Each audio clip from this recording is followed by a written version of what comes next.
Vodafone i dhuron 50 çifteve pushime në disa prej plazheve më të bukura të Mesdheut. Fituesit e shorteut Vodafone Club Voyage në përfundim të pushimeve u shprehen se dhurata e bërë prej kompanisë Vodafone ishte shumë e veçantë. Ata shijuan pushimet e tyre all inclusive në destinacione si Ibiza, Antalya, Palma de Mallorca, si dhe në ishujt grek të Kretës dhe Rodosit. Me thonë vërtetë ishte surprizë, nuk e prisnim, po gjithçka ndodh me Vodafone. Uroj gjithë shqiptarët komunikojnë me Vodafone. Faleminderit Vodafone. Vodafone është më i mirë. Ishte surprizë shumë e bukur. Realisht nuk e prisja. Shumë faleminderit Vodafone. Them të drejtën, kjo ishte dhurata më e bukur që më është bërë ndonjëherë. Dhe ju falenderoj nga zemra. Përshëndetje, unë quhem Reis Tozaj, vi nga qyteti i Vlorës.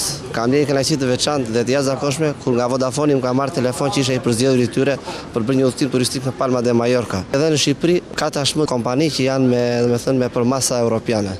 Edhe falenderoj Vodafone që na dha këtë mundësinë familjarisht të vëmë në Palma de Mallorca. Shorteu i Vodafone përzgjodhi 100 fitues nga të gjithë anëtarët e komunitetit Vodafone Club, të cilët u përzgjodhën përkatësisht në datat 12 korrik dhe 9 gusht. Në këtë short veror morën pjesë të gjithë ata klientë të cilët kryen një rimbushje me të paktën 1000 lek.